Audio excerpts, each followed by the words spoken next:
Are you looking for some saucy unique schematics in the Vermillius Gap? Today I'll be showing you all the locations on where to pick up some really crackin' loot. Hello everybody, my name's Cara on Fire and welcome to a Dune Awakening video. This video is part of a multi-guide series. I will have chapters videos out for every region's uniques, so subscribe so you don't miss a thing. Either way, let's get into it. Suk Alusus is on the northern region of the main island in the Vermillius Gap, and you can find it here. In this location, you can find it in a canyon. You have to drive up through it and park your bike on the metal platform, as you'll get some sandstorm protection here. The place we are looking for the unique chest is actually on the first floor, so you'll be heading straight in. There are a few enemies around here. We're speed through here, so it's a bit quicker. But you'll be fending off a couple of enemies and then going ahead straight in. In this first massive room is one of those purple key cards you need to pick up, those little bracelet things. Once you've dispatched the enemies, you should be able to go ahead and pick it up and go through the projection door. Through the projection door, there is a chest to your left, but you're actually going to this secret passage on the right, which is quite difficult to see, and up in here you can find one of those chests. You can get any of the oathbreaker set in here, and you can get some other schematics as well. Next location is the top of the hammer, and this is actually a story location you go to, and I'd highly recommend you go up here when you're at Act 4. This first location, I'm showing you the way up to it because it can be a little confusing, so I'm going to show you the drive up. And then I'm going to show you another map reference on where the bit I like to climb up is. Now it's a little long, this method here. This video is indeed chaptered, so if you know how to get up here or you'd like to skip ahead, you'll be able to see timestamps either on the video bar itself or in the description. Either way, I hope that helps. There are many more to go for locations, so let's carry on.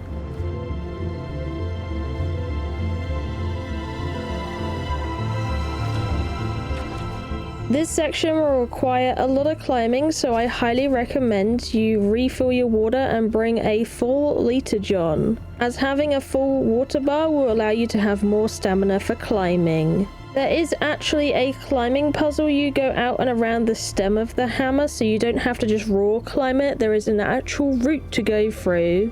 And then once you're at the top and going inside, there is the Act 4 location, but there is also a further way up to the very tippity top of the hammer. And that's where we'll be going, because that is where our special loot chest is, and it's another one of those multi-loot chests.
So here we are, the top of the hammer. There is a crashed ornithopter, and then very sneakily, just under the wing, is one of those chests that we need to find. Now this time I got a shadow hood through this, but my friend actually got an Emperor Wings MK2 in here, so bear in mind it can be different. For this next location is actually a shipwreck, and you can get shipwrecks all over the Vermillius Gap. It is not guaranteed every time you'll get a unique in here, but I have had unique blueprints and schematics drop out of these ships, so they are 100% worth checking over just in case. If you're unsure how to do these, you're basically looking with your mining drill, your cutter ray, for a door that you can weld off to get the loot inside. If the ship's been there for a while, there is a good chance somebody else has looted it, so make sure you catch these when they're fresh to be able to get the loot, or just hope you're lucky. Next location is the Imperial Testing Station number 197. You can find Derek the Planetologist in here, but you can also get a unique blueprint when you explore this dungeon. Now, they did slightly change the layout of this first little hallway going down, but it's pretty much the same. That's why you got a bit of texture blinking. But ideally, we're going to the very depths of this dungeon, and there is a flamethrower boss at the end, so you want to make sure you come prepared with range weaponry and abilities. Or at least abilities that stun, so you can get in there close with a sword. The boss is very mean, so definitely be careful, but first we're going to have to go through the room to get the key card to go into the next section, so you'll be finding yourself going to the back room that we're going to go in now. This bit of the video I'm just going to allow to play through with some music, so enjoy the ride and let's go through this testing station.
Okay, after you cleared up the boss and grabbed your purple key card, we'll be clearing another couple mobs, and then you'll be going through the projection door, and the loot chest we want is just through there. This one is another one of those variety loot chests, so it can give a few different unique schematics. It may be worth visiting a couple times, but this time we got the softstep boot. Next location is a cave called Coils of the Wyrm, and there is a couple of ways into it, but I'm going to show you probably the easiest way to get in. There is this little scavenger camp, and right in the cliff face is a very secretive cave. And I'll be honest with you, most times I come here, I throw my bike off the cliff to get down to it because I forget that it's down the bottom and it's not on the top of this kind of like cliff face area. So we're going to hack into that with a sword and head on inside. Now, this cave contains a lot more scavengers than your usual cave, so you'll have to be careful of that. But you can get some pretty cracking loot in here if you can put up with those. There's also a heavy guy in here, so be careful of him and make sure your abilities are primed and ready to go. But you'll pretty much want to get to the midsection of this cave, take out a few mobs where most of them will be, and then there is a secret seal in this section of the cave. Once you fought off the mobs, you'll be able to open that seal. There will be a few traps, but there will also be your unique chest that you are looking for in this location. It's quite the sneaky one, but it's always worth going into and probably one of the quicker ones to do. If you haven't got Dune yet and you'd like to support me as a curator, check out my Xola link in the description down below, where you can purchase Dune Awakening and support me at the same time. I appreciate you if you check it out. Thank you so much and enjoy the rest of the video. Next location is the Table of the Gods. Now, you can either wait till you have an ornithopter to go up here, or you can do the climbing method. I'm going to show you the climbing method because there is a good chance if you're an iron tier you definitely don't have an ornithopter. The climb's not too bad and you could be missing out on some unique loot, so it is worth having a look of. So we're parking under this underpass, and basically what we're going to do is we're going to climb on top of it and launch ourselves at the Table of the Gods first post that you want to stand on. Then what you'd be doing is following the path you'll see on screen all the way up to the top, as you can make it that way. Again, I'm going to highly recommend you make sure you're stocked up on water before you do this climb. And I'm actually going to recommend you get the Emperor MK1 wings for this one too. I believe you can do it without, but if you have the wings, it will make it 10 times easier than it is without.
Very nice, you made it to the top, and here is our beautiful chest under this wreckage. So this is another multi one, and this time I got the Buoyant Reaper MK2.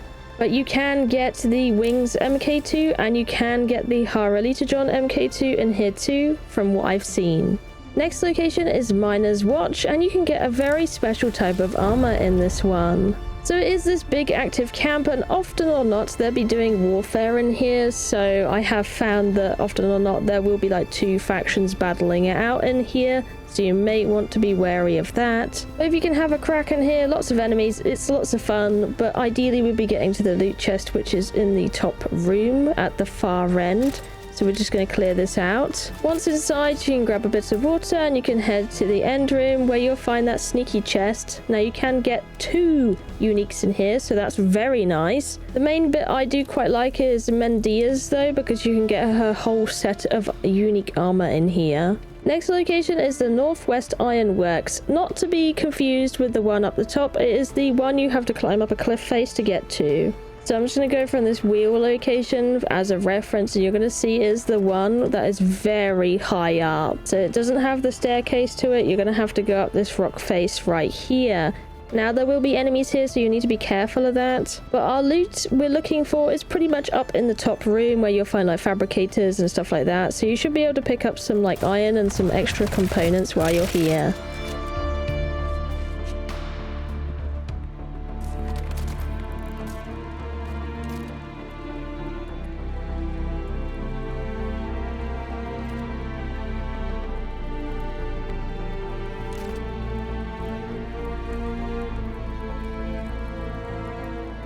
And in here we got some different things. We got Iris, which is a very nice gauntlet, so there you go, there's some loot. Next location we're going to is the wreck of the Pallas. As you can see here on the map, it is a massive shipwreck, and I am going to warn you, it is a PvP area, so it might be a little dicey, but you can get some really nice uniques in here as well if you can sneak in and have a blast of it. So I'm parking on one of the entry points. There are many entry points of the Pallas. You can go in, so you don't have to go from this location. You could go from the back, you could go from the other side, it doesn't really matter. Inside there's going to be a little bit of radiation in some parts, but you shouldn't be too affected by it going this way, and we're basically going to go to the top side of the ship. There are lots of enemies to fight in here. I don't seem to be getting any right now myself, so that's always nice.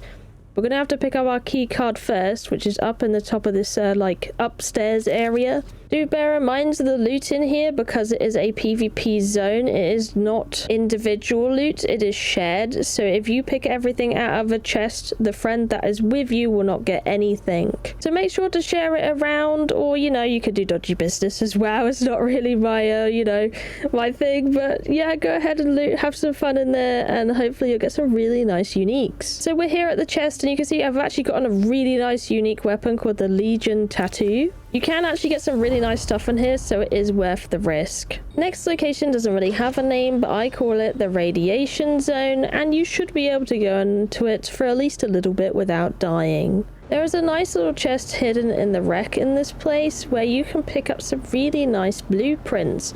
Including when I was playing, I was able to retrieve some steel tier blueprints in here. I think they might reshuffle it a bit, so just bear that in mind. You might get iron instead of the steel, but it's worth having a look. It's a nice and easy one to grab. It is in the radiation, so you have to be wary about that. Don't spend too long in here, otherwise it will, chip away at your health pool. Next location is Anvil Trade Post. This should be nice and easy. We're going to go and talk to the vendor in here because he sells a very particular unique you can go ahead and buy from him. And it might be handy if you're doing a lot of travel across the sands and stuff like that, if you want to go extra fast. For me, he is selling the Nightrider Sandbike Boost MK2. You can find it in other chests, but if you can't find it, then go ahead and buy this one. Next location is Ghanima Cavern. This is a neat little cave at the back of Anvil, and it's honestly quite a treasure. You can get a special still suit in here as well, so it's worth having a look at. So we're driving up this back way because this is probably my favorite way to get in. There is a scav camp here you need to be careful of. They will definitely pick a battle with you, but if you're coming at night, you should be able to get some water up here too, which is always nice. Heading on inside, you have to fight through a multitude of enemies. In the cave itself, there are a lot of enemies as well, so bear that in mind. It might be good for some harvesting, you never know. We're going to head inside this cave, and right at the back is one of those nice micro sandwich fabric doors that we're going to slice through, and you'll basically be doing like a direct cut through to get to the next one. There is multiple ways into this cave, but this is my favorite, so that's the one I'm going to show you. Once inside the loot room, you'll be able to access the chest where you'll be able to access the steel suit. You can get a mask or a body, or you can get that nightrider I was talking about earlier. Last unique location I have on this map is the Imperial Testing Station number 10, and this one is quite a spicy station. Either way, we'll be heading inside to make sure you're well prepared because the boss in this Imperial Station can pack quite the punch, especially if you're doing this solo. The enemies in here are pretty much steel tier, so they are pretty hard hitting, so you want to come in here prepared. Make sure you've got good healing bandages, good abilities and weapons to handle the situation. If you found the video helpful so far, smash a like on it. I really do appreciate it. It lets me know that you'd like to see more of these in the future.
I know the previous room felt like a boss room, but this is the actual boss room with Inahila in it. She does mean business, so you'll have to be careful of her. She can pack quite the punch, and she's not the only one in this room, and I think that's probably what catches most people out. Once you've surpassed her room though, you should be able to head up the back through the blood door, and you'll be able to go ahead and access the loot chest, where you can get a multitude of different blueprints. This time I ended up getting the pseudo pulse sword. Either way, that is all the unique locations in the Vermillius Gap. Make sure you subscribe to catch the other videos that are going over unique schematics in different regions. I already do have one out for the previous region and Haga Basin South, but keep an eye for the next one, which will be the Steel regions in Jabal and Haga Rift. Thank you for watching, I love you, and I'll see you in the next one. Bye bye!